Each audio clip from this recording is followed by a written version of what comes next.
오늘 마지막 재앙 그리고 출애굽이라는 제목으로 이 말씀 함께 봅시다. 이제 10번째 재앙인데요. 우리 10장에서 9번째 재앙이 있었습니다. 그리고 11장은 이 오늘 있을 10번째 재앙에 대한 경고였었죠. 그런데 그 경고를 바로가 듣지 않습니다. 전혀 받아들이지 않았습니다. 그리고 12장 첫머리에서 지난번에 우리가 함께 보았던 말씀대로 하나님께서 오늘 밤에 있을 이 일을 준비시키시죠. 그러니까 유월절 양을 정하고 잡고 그 잡은 피를 문설주에 바르고 그 밖에 유월절 절차 이런 것들에 대한 말씀들을 우리가 지난번에 쭉 보았습니다. 이제 이스라엘 백성들이 출발 준비가 다 갖춰졌습니다. 하나님 말씀에 순종해서 그 명령대로 다 준비를 갖췄습니다. 이스라엘 백성들이 처음부터 이렇게 주님 말씀을 모세를 통해 전해진 하나님의 말씀을 잘 들었던 것은 아니죠. 처음에는 이스라엘 백성들도 모세와 아론에게 반항하기도 하고 잘 듣지 않았었습니다마는 그동안의 9번의 재앙 과정을 통하여서 그들은 여호와 하나님께서 살아계심을 분명히 인식했던 겁니다. 적어도 이스라엘 백성들은 하나님이 어떤 분이신가에 대해서 이제 더 이상 의심할 바 없을 정도로 확고하게 믿었던 것 같아요. 그래서 모세와 아론을 통해서 그들에게 명령받은 대로 양을 잡고 염소를 잡아서 그 준비를 하고 피를 바르고 하는 일들 다 그대로 준행했던 겁니다. 그래서 이제는 하나님께서 10번째 재앙을 드디어 실행하시게 되죠. 그 말씀이 이제 오늘 말씀. 출애굽기 시작부터 지금 12장이니까 꽤 긴 시간 지나왔습니다만은 어쩌면 오늘 이 일을 준비하는 과정이었다라고 말할 수 있을 거예요. 그 과정을 통하여 방금 말씀드린 대로 이스라엘 백성들이 여호와 하나님을 알게 하시고 바로가 또 애굽의 백성들이 또 그 소문을 들은 여러 민족들이 여호와 하나님이야말로 가장 위대하신 하나님, 살아계신 하나님이라는 사실을 인식할 수 있도록, 알 수 있도록 하나님께서 그렇게 준비시키셨던 겁니다. 자, 그래서 이제 드디어 10번째 재앙이 시작되는데요. 29절입니다. 29절. 아까 읽었으니까 제가 다시 한번 볼게요. 한밤중에 여호와께서 애굽 땅에서 모든 처음 난 것 그것들을 치셨다는 거예요. 그런데 그 처음 난 것은 왕위에 앉은 바로의 장자도 죽었고 옥에 갇힌 사람의 장자까지, 그러니까 애굽 땅에 있는 모든 사람, 양의 피를 문에 바른 사람들 외에 모든 집의 장자들 다 치셨다. 여기 치셨다는 얘기는 죽이셨다는 말입니다. 심지어 가축까지도 첫 해에 낳은 것들은 다 죽이셨다는 거예요. 하나님께서 그 무서운 재앙을 그들에게 실행하셨다. 되게 끔찍한 재앙을 행하실 수 있으실까? 그동안 무려 9번이나 10번째까지도 경고하셨잖아요. 수도 없이 얘기했지만 그들이 듣지 않았으니까, 그들을 대표하는 바로가 듣지 않았으니까, 그러니까 하나님께서 경고하신 대로 이 재앙을 행하신 겁니다. 하나님께서 그 밤에 애굽에서 처음 태어난 모든 것들을 다 치신 사건, 이게 10번째 재앙이었습니다. 자, 그래서 이 10번째 재앙. 자, 그런데 왜 여러분 처음 태어난 맏아들 장자들을 치셨을까요? 그 당시 사람들의 사고로 봤을 때는 이 장자야말로 가장 왕성한 생명력을 상징했습니다. 애굽의 장자들을 다 치셨다는 얘기는 애굽의 생명력에 치명적인 손상을 입히셨다는 말씀이지요. 또 이스라엘 백성은 하나님께서 특별히 택하신 하나님의 장자 민족이라는 거죠. 이스라엘 민족들은, 히브리 민족들은 하나님께서 선택하신 맏아들이라는 겁니다. 그런데 바로와 애굽 사람들이 그 하나님의 맏아들격인 이스라엘을 그동안 괴롭히고 그들을 없애려고 했다는 거죠. 하나님께서 그런 그들에게 재앙을 내리셔서 그들의 맏아들들을 죽이셨다, 치셨다 하는 겁니다. 그러면서 동시에 누구도 부정할 수 없는, 아무도 부정할 수 없는 하나님의 권능을 보여주신 거죠. 너희들을 다 죽일 수도 있다는 그런 무서운 경고를 그들에게 들려주신 겁니다. 자, 이제 30절 말씀을 우리 같이 한번 봅시다. 30절 다 같이요. 시작. 그 밤에 바로와 그 모든 신하와 모든 애굽 사람이 일어나고 애굽에 큰 부르짖음이 있었으니 이는 그 나라에 죽임을 당하지 아니한 집이 하나도 없었음이었더라. 아멘. 자, 애굽 모든 사람들 집에 큰 부르짖음, 통곡 소리가 울려 퍼지기 시작했다. 한 집도 죽지 않은 사람이, 죽은 사람이 없는 집이 없었더라 하는 말씀입니다.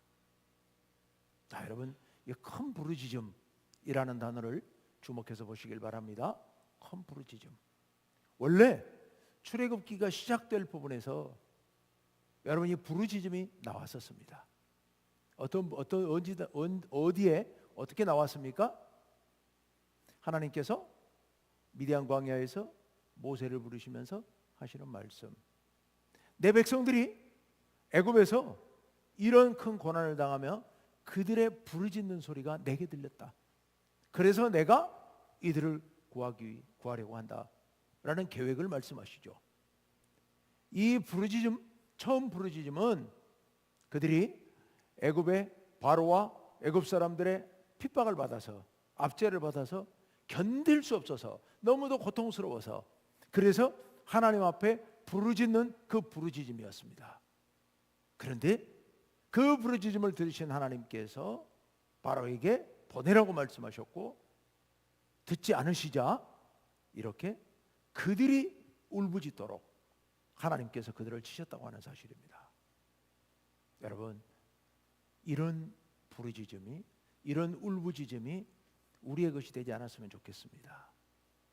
이 부르짖음, 애굽 사람들의 부르짖음, 이 부르짖음이 우리의 부르짖음이 돼서는 안 됩니다.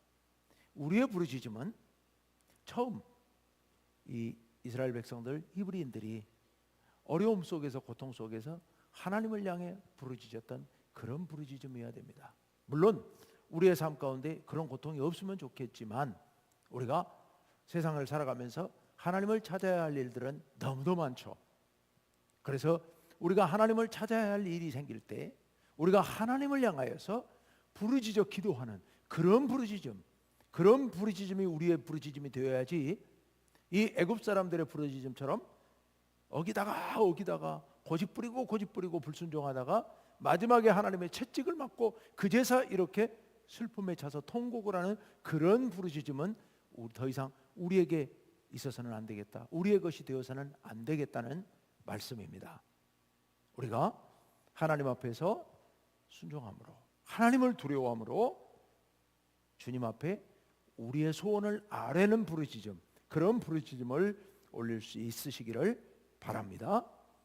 자, 여러분, 왜 애굽의 이 불쌍한 백성들, 저 가난한 사람들을 집에까지 이런 재앙이 임하게 됐을까요? 애굽 사람들은 사실은 바로의 이 히브리 민족을 핍박하는 그 행위에 애굽 사람들이 거기에 다 동조했던 사람들이죠.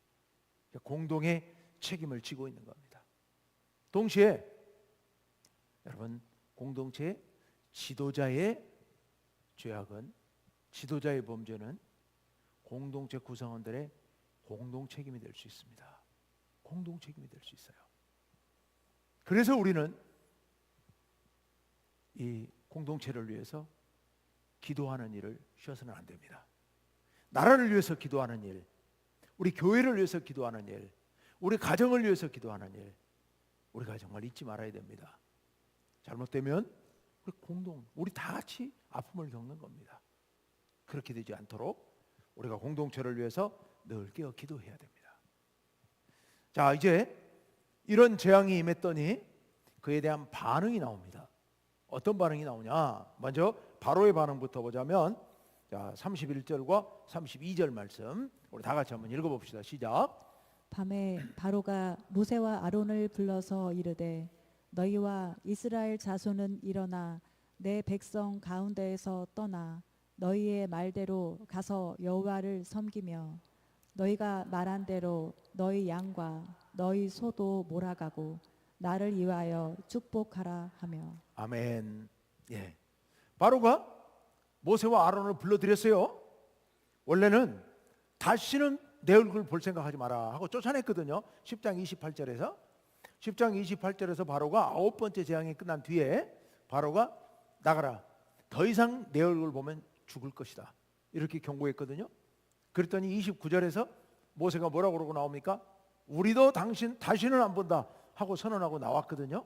근데 바로가 급해지니까, 자기 아들까지 죽으니까, 그러니까 모세와 아론을 그 밤에 불러들입니다.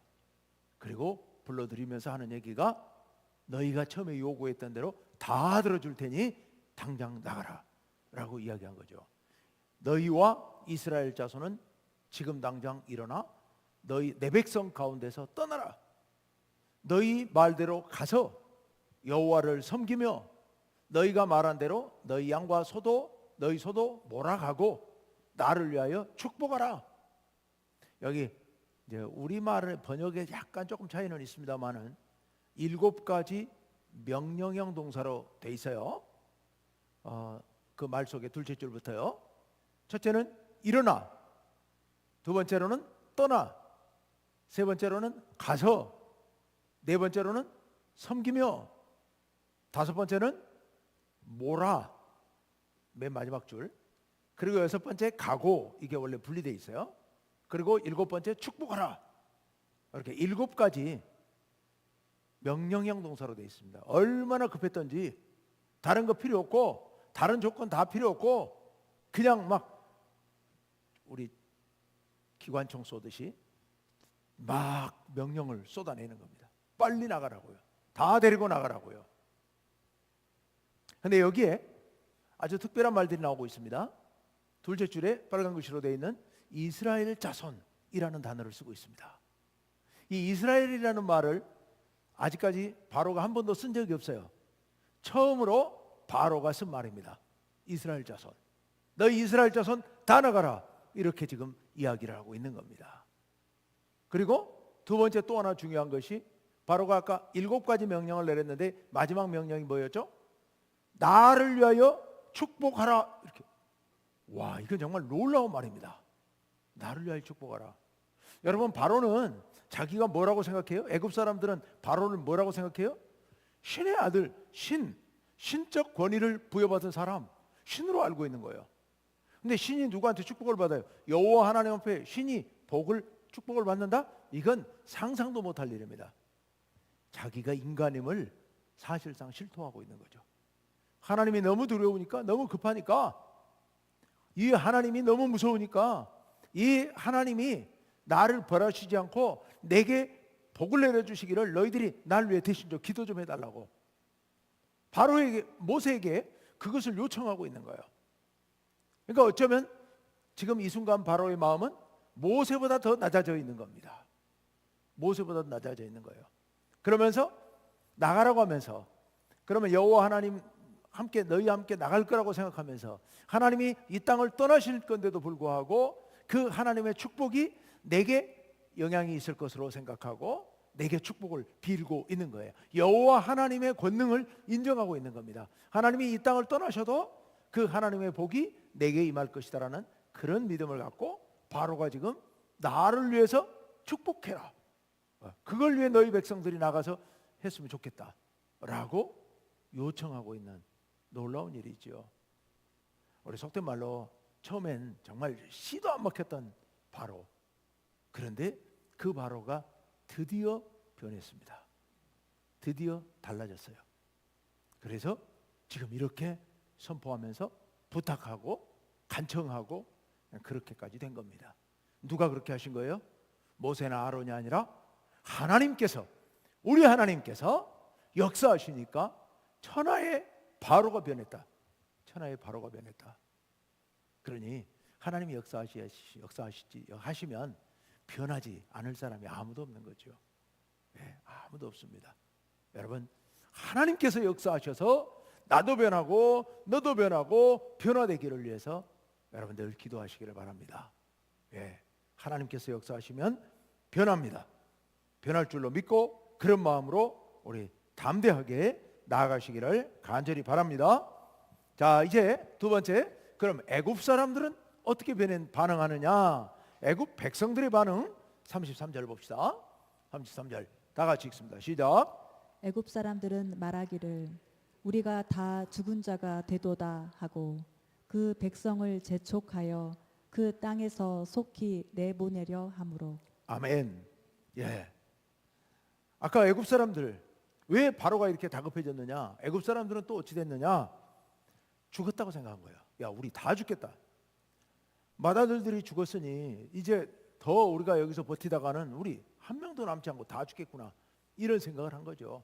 우리가 다 죽은 자가 되도다 하면서 재촉을 한 거예요. 재촉하면서 그 땅에서 속히 나갔으면 좋겠다. 이거 아마 바로가 결단 내려서 쫓아내려 그러지 않았으면 백성들이 바로에게 좀 몰려갔을 것 같아요. 빨리 쫓아내라고. 바로가 고집부려도 아마 이번에는 백성들이 가만 있지 않았을 것 같아요. 왜? 자기 목숨이 위태롭다고 생각하니까요. 그러니 정말 놀라운 일이 벌어지게 된 거죠. 자, 그러면서 그렇게 해서 재촉해서 내보내려고 하다 보니까 급히 나가라고 하니까, 그러니까 급히 나가게 되면서 34절 그 백성이 발교되지 못한 반죽 담은 그릇을 옷에 싸서 어깨에 맸다. 그 사람들이 이제 빵을 구워 먹고 사는 사람들이니까 이스라엘 백성들이 빵을 굽기 위해서 밀가루 반죽을 하고 거기다가 이제 누룩, 그러니까 이스트, 빵 부푸는 거, 그거를 섞어야 되는데 그걸 섞기도 전에 짐 싸서 나가라 그러니까 바로 옷에다가 그 그릇에 담아서 반죽하던 것을 그냥 그대로 싸서 메고 나왔다는 겁니다. 그래서 그때부터 부풀지 않은 빵을 구워서 먹어야 되다, 며칠 동안은. 그게 무교절의 유래가 되었다. 이따가 39절에서 또 한 번 더 나오기 때문에 그때 또 말씀드리겠습니다만은, 이 6월절이 이제 그날 밤을 가리키죠. 그날 밤 나온 것을 기념하는 절기가 6월절이에요. 그리고 그날 밤부터 똑같이 시작해서 일주일간을 무교절이라고 부릅니다. 자, 나온 날 하루는 6월절, 그리고 그날부터 시작해서 일주일간은 무교절.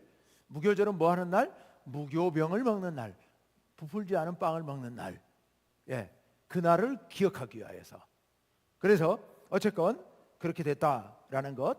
자, 그러면서 또 한 가지 놀라운 일이 벌어집니다. 35절과 36절. 예, 다 같이 읽습니다. 시작. 이스라엘 자손이 모세의 말대로 하여 애굽 사람에게 은금 패물과 의복을 구하매 여호와께서 애굽 사람들에게 이스라엘 백성에게 은혜를 입히게 하사 그들이 구하는 대로 주게 하심으로 그들이 애굽 사람의 물품을 취하였더라. 아멘. 아멘. 11장 2절에 보면 모세가 이 일을 예고하면서 백성들에게 그렇게 하나님 말씀을 전합니다. 너희가 나갈 때 그냥 나가지 말고 주변에 있는 애굽 사람들에게 은금 폐물 달라고 그래라. 그래서 주는 거 다 받아가지고 나가야 된다. 하나님은 그렇게 말씀하셨거든요. 그러니까 그 명령대로 이스라엘 백성들이 애굽 사람들에게 요구한 겁니다. 은금 폐물 옷 내놔라. 이렇게 요구를 한 거예요. 그랬더니 여호와께서 말씀하신 대로 이스라엘 백성, 애굽 사람들이 이스라엘 백성들에게 은혜를 입히게 하셨다. 애굽 사람들이 주더라는 겁니다. 빨리빨리 부탁한 거 다, 부탁받은 대로 다 거두어서 이스라엘 백성들에게 주더라는 겁니다. 이게 은혜를 입히게 하사, 이게 억지로 준 게 아니라 자발적으로 내주더라 하는 그런 이야기입니다. 하나님께서 그렇게 만드셨다는 거예요. 그래서 그들이 구하는 대로 주게 하심으로 그들이 애굽 사람의 물품을 취하였더라. 여기 여러분 취하였다라고 번역을 해놨습니다만은 이 취하였다는 번역은 탈취했다. 이런 단어입니다. 이스라엘 백성들 아주 나쁜 놈들이네요. 그죠? 하나님께서 10번째 재앙 행했다고 해가지고 그 애굽 사람들에게 막 은금 패물 이렇게 뺏어가지고 막 강탈해가지고 나왔다는 그런 얘기가 되는 거잖아요. 근데 왜 이런 얘기를 이렇게 애굽 사람들의 재물을 빼앗아 온 것을 왜 여기 왜 적어놨느냐? 왜 여기다 적어놨느냐면요, 여기 여러분 중요한 의미가 있습니다. 이 당시는 전쟁을 하게 되면 전쟁에서 이긴 사람이 전쟁에 진 사람들의 것을 합법적으로 약탈을 할 수 있었던 시대예요. 그게 합법이에요. 이 전쟁에 이긴 사람이 마땅히 취할 그런 이익이었던 거예요. 이건 보장되는 것들이었던 거예요. 그러면 이건 뭘 의미하느냐? 이걸 그들의 재물을 취하였다라는 얘기는 이스라엘의 승리를 선포했다 이런 얘기입니다. 이스라엘이 애굽 사람들과 싸워서 하나님의 능력으로 그들을 이겼다는 것을 나타내주는 그런 의미로 이런 단어를 쓰고 있는 겁니다. 하나님께서 그 연약한 이스라엘 백성들을 통하여 애굽을 이기도록 하셨다라는 그런 선언적 의미가 있는 말씀입니다. 그러면서 동시에 그동안에 이스라엘 백성들이 애굽에서 모진 고생을 했잖아요. 그 모진 고생했는데 하나님의 율법에 따르면 종들도 풀어줄 때, 종들도 이제 자유롭게 해방시켜 줄 때는 반드시 돈을 쥐어주면서 나가서 먹고 살 수 있도록 그렇게 해주면서 풀어주게 돼 있습니다. 이스라엘 백성들이 애굽에서 오랜 시간 종사를 했는데 그 대가는 받아 나와야 되지 않느냐는 그런 취지에서 이렇게 받아 나오도록 하나님께서 만드셨던 겁니다. 자, 어쨌건 그렇게 해서 그날 밤 그들이 드디어 나오게 됩니다. 자, 37절 이제 출발합니다. 37절 다 같이요. 시작. 이스라엘 자손이 라암셋을 떠나서 숫곳에 이르니 유아 외에 보행하는 장정이 60만 가량이요. 아멘. 라암셋을 떠났어요. 라암셋이 어떤 곳이냐? 라암셋이 이스라엘 백성들이 강제 노동하던 그 본거지 핵심 지역이에요. 라암셋 이게 이제 지금 그쪽 발음으로 람세스예요. 람세스. 출애굽 당시 애굽의 파라오의 이름이에요. 그러니까 애굽 파라오 람세스라는 파라오가 자기 이름의 성을 건축하는 일에 이스라엘 백성들을 동원해서 강제 노역을 시켰던 겁니다. 그러니까 그 강제 노역의 현장으로부터 출발한 겁니다.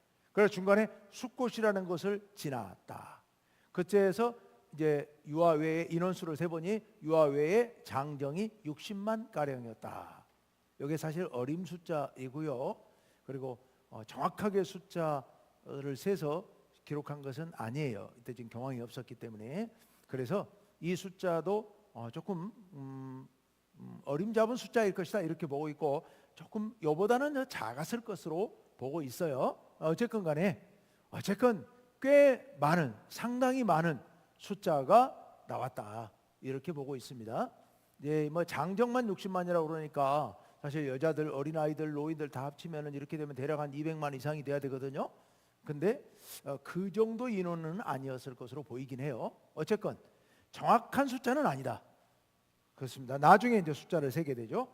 자, 그다음에 어쨌건 여기서 우리가 기억해 둘 것. 드디어 이스라엘 백성들이 살던 그 강제노예 가던 현장을 짐 싸서 떠났다 하는 겁니다. 떠났다.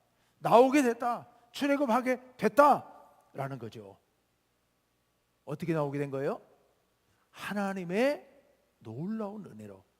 하나님의 은혜로. 그들의 힘으로는 상상도 못할 일을 하나님께서 은혜로 구원해 주신 겁니다. 여러분, 이스라엘 민족들은 이 놀라운 일을 영원토록 내내 기억하죠. 나중에 이제 바벨론의 포로로 끌려간 적이 있었는데 바벨론 포로로 끌려갔을 때도 이 일을 기억하면서 그들이 용기를 내고 희망을 갖고 견뎌냅니다. 견뎌내요.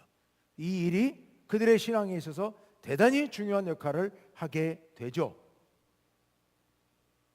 이 일은 과거 2000년도 더 전에 2000년이 아니고 3000년도 더 지난 전에 있었던 일이지만 그러나 오늘날 우리에게도 이런 은혜가 여전히 임하고 있는 줄로 믿습니다.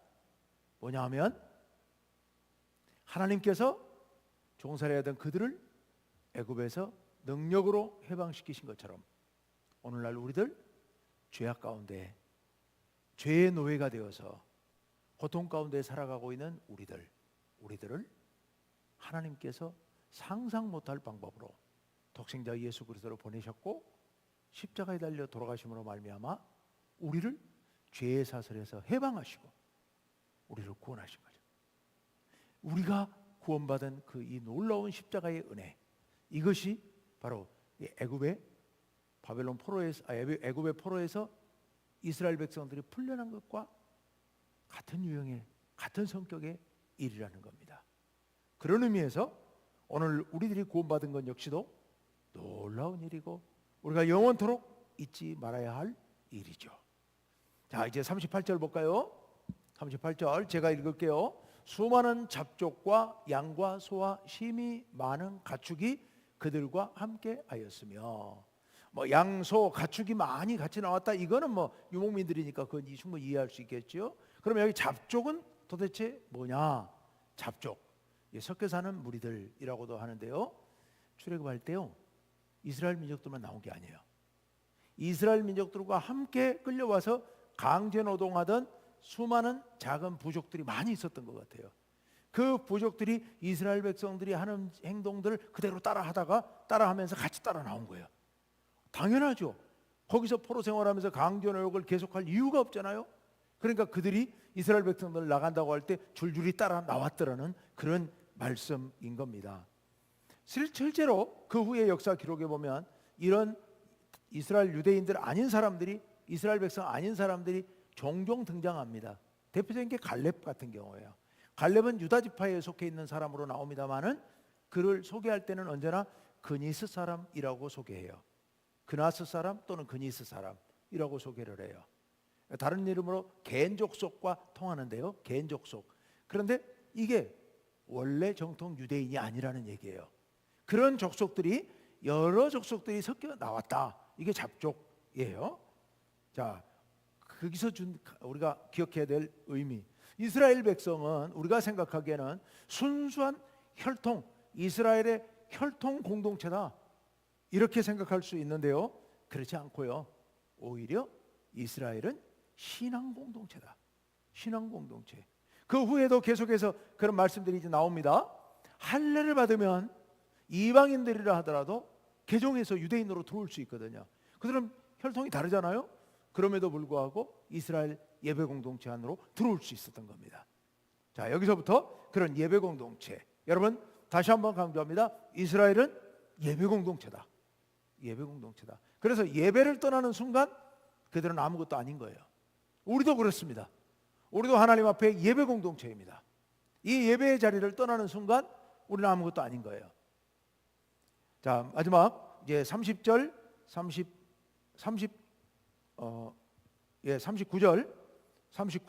같이 봅시다. 39절 요건 제가 잠깐 보면서 그냥 말씀드릴게요. 아까 34절에서 보았습니다마는 그들이 급히 나오느라고 아직 부풀지 않은, 발교되지 않은 반죽을 가지고 나와서 무교병을 구워서 먹었다. 왜? 급했기 때문에 그랬다라고 말씀하는 내용이에요. 자, 그 다음에 이게 이제 무교절의 유래가 됩니다. 40절과 41절로 가봅시다. 40절 41절 다 같이요. 시작. 이스라엘 자손이 애굽에 거주한 지 430년이라 430년이 끝나는 그 날에 여호와의 군대가 다 애굽 땅에서 나왔은즉. 아멘. 창세기 15장 13절에 보면 아브라함에게 하나님께서 말씀하시면서 너희 후손이 400년 동안 종살이 할 거라고 그랬습니다. 400년. 그런데 여기 430년, 또 이제 뒤에 가면 갈라디아서에도 이게 430년으로 기록이 되어 있어요. 어쨌건 400여 년 동안의 기간 동안 종살이하던 데서 드디어 풀려나서 나왔다. 근데 금방 읽은 말씀 중에 여호와의 군대라는 말이 있어요. 이건 이제 이스라엘 백성 예배 공동체 전체를 가리키는 말입니다. 무리가 많으니까 이것을 군대라고 표현을 한 겁니다. 자, 이제 마지막 42절 말씀 봅시다. 42절 다 같이요. 시작. 이 밤은 그들을 애굽 땅에서 인도하여 내심으로 말미암아 여호와 앞에 지킬 것이니 이는 여호와의 밤이라. 이스라엘 자손이 다 대대로 지킬 것이니라. 아멘. 여호와의 밤이다. 여호와의 밤이다. 그래서 대대로 여호와의 밤으로 지키라 라고 말씀하고 있어요. 근데 여호와의 밤의 의미가 뭐냐? 지금 읽은 말씀 중에 첫째 줄과 둘째 줄 뭐라고 말씀했냐면은 여호와 앞에 지킬 것이다 이렇게 말씀하고 있어요. 근데 새번역 성경은 여기를 좀 다르게 번역하고 있어요. 이게 좀 원래 좀 번역을 좀 바꾸는 게 맞겠어요. 뭐라고 돼 있냐면 띄워주세요. 예, 이렇게 금방 읽은 말씀의 첫 두 줄을 이렇게 번역하고 있습니다. 다 같이요. 시작. 그날 밤에 주님께서 그들을 이집트 땅에서 이끌어 내시려고 밤을 세우면서 지켜주셨으므로. 아멘. 무슨 말씀이냐면 하나님께서 이스라엘 백성들을 고스란히 출애굽시키기 위하여서 그 밤에 하나님께서 잠도 주무시지 아니하시고 밤새도록 지켜주셨다는 거예요. 밤새도록 그들을 지켜주셔서 그들을 구원해 주셨기 때문에 이스라엘 백성들도 영원토록 대대로 이 날을 기억하고 지켜야 된다라고 말씀하세요. 쉽게 말씀드릴게요. 간단하게 여호와께서 밤새 지켜주셨으므로 너희도 영원토록 지키라 라고 말씀하시는 거예요. 그래서 여기 여호와의 날이라는 말씀의 의미는 지키는 날. 자, 왜 지키는 날? 여호와 하나님께서 그들을 해방시키시기 위해서 주무시지도 않고 밤새 지켜주신 날. 그래서 그 날을 기억하면서 우리도 지키자. 여러분, 우리를 구원하시기 위하여서 하나님께서 밤새 우리를 지켜주신 줄로 믿습니다. 우리가 때로 어려운 일을 만나고 위기에 봉착할 수 있습니다. 그렇지만 하나님께서 그 위기에서 우리를 밤새도록 지켜 보호하여 주시는 하나님이신 줄로 믿습니다. 우리 그런 하나님을 믿고 의지하면서 믿음으로 나아가시기를 간절히 바랍니다. 오늘 말씀을 간단하게 정리하고 기도합시다. 여러분, 출애굽 사건, 도저히 인간적으로 상상도 안 되는 일, 여호와 하나님께서 개입하셔서 그 애굽의 그 무서운 압제를 다 물리치시고 해방시키신 날. 그래서 이스라엘 백성들은 이 일을 대대로 기억하면서 하나님 앞에 감사드리고 영광을 돌립니다. 가끔 한 번씩 잊어버려요. 잊어버리면 그들이 고난에 처하게 되죠. 기억하고 하나님께 감사하고 영광 돌리면 그들이 영화롭게 되는 거고. 우리도 그렇죠.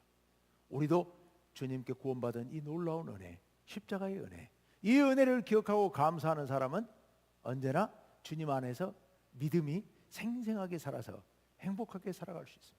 그런데 주님께 구원받은 것 잊어버리고 감사를 잊어버리고 기쁨을 잊어버리면 불평불만이 나오고, 그래서 시기하고 질투하고 싸우고 늘 부족함을 느끼고 그렇게 사는 거죠. 우리가 주님의 십자가를 기억하면서 그 은혜로 인하여서 우리의 삶이 풍성하게 될 수 있도록 우리 늘 기억하고 감사하시기를 간절히 바랍니다. 우리도 출애굽했다는 사실을 절대로 잊지 마시고 우리 공동체, 믿음의 공동체를 사랑하면서 우리 기쁨으로 감사로 그렇게 살아가시기를 간절히 바라고요. 우리를 지켜주시는 하나님, 우리를 지키시는 하나님을 기억하면서 영원토록 주님 앞에 감사하는, 그래서 우리도 영원토록 주님을 믿음으로 지키는, 기억하는 그런 우리들이 돼야 될 줄로 믿습니다. 오늘 이 말씀 붙들고 우리 간절한 마음으로 서로 기도하는데요. 첫 번째 기도할 것, 오늘 말씀, 하나님께서 기적적으로 이스라엘을 구원하신 것처럼 우리를 구원하신다. 그 일을 절대로 잊지 말자. 절대로 잊지 말고 영원토록 기도하며 나아가자. 우리 믿음의 공동체, 하나님께서 세워주신 이 구원의 공동체를 특별히 기억하면서 감사하면서 우리 공동체를 위해서 기도하며 나아가자. 세 번째, 하나님께서 우리를 지켜주셨다, 지켜주신다. 그 은혜를 생각하면서 두려움 없이 담대하게 그렇게 나아가며 영원토록 하나님을 기억하자. 이 세 가지 제목 갖고 기도하시고요. 우리 특별히 환우들을 위해서 기도하시되 우리 태양이 그리고 우리 김옥순 권사님 잘 회복될 수 있기를 위하여서 간절한 마음으로 기도하시기를 바랍니다. 제가 짧게 기도하고 우리 같이 통성으로 계속해서 기도합시다. 함께 기도합시다. 아버지 하나님, 오늘 우리가 이스라엘 백성들을 애굽에서 구원하시는 하나님의 놀라운 역사를 보았습니다. 인간적으로는 상상도 할 수 없는 놀라운 일을 하나님께서 능력으로 이루셨습니다. 이 놀라운 기적을 우리가 평생토록 기억하기를 원합니다. 우리도 이스라엘 백성들처럼 그렇게 구원받아 싸우니 우리가 이 일을 잊지 아니하고 영원토록 감사하고 찬양하며 기쁨으로 행복하게 살아가게 하여 주옵소서. 이스라엘 백성의 공동체를 죄악 가운데서 건져주셨던 것처럼 우리를 구원하시고 예수님을 섬기고 하나님을 예배하는 예배 공동체로, 믿음의 공동체로 우리를 세우셨습니다. 우리가 이 믿음 굳게 붙잡고 이 은혜 붙잡고 믿음으로 나아가 승리하게 하여 주옵소서. 아버지 하나님, 하나님께서 그 밤에 이스라엘 백성들을 주여 주께서 밤새도록 주무시지도 아니하고 지켜주셨습니다. 오늘 우리도 그 은혜를 구하오니 하나님께서 우리를 밤낮 없이 지켜 보호하여 주옵소서. 그 은혜를 힘입어 우리도 영원토록 주님의 은혜를 기억하면서 주님의 말씀을 지키는 우리들 되게 하여 주옵소서.